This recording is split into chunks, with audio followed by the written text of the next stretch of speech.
Hátul figyeljétek. Egy fékező elnyőt kérnék lassan. Jó, talán. Úgy is mehet előre. Én nézem a magasságot. Nem teljesen radiátorra rá. Jó, és most vissza. Állj. Hát még. Nem.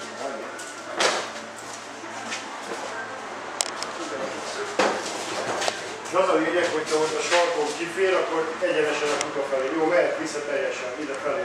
Na, még jó, az már. Majd tekerem, hogy itt látom.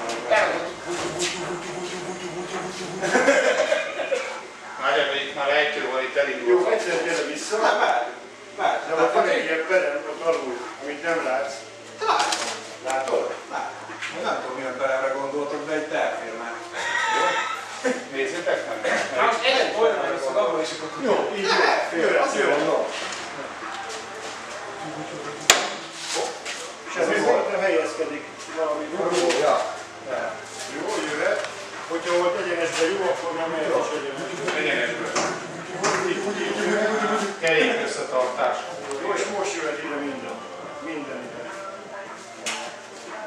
Nyugodtan jöhet ide minden. Én ez jó, oké, itt faszán nem megy, mehet alá.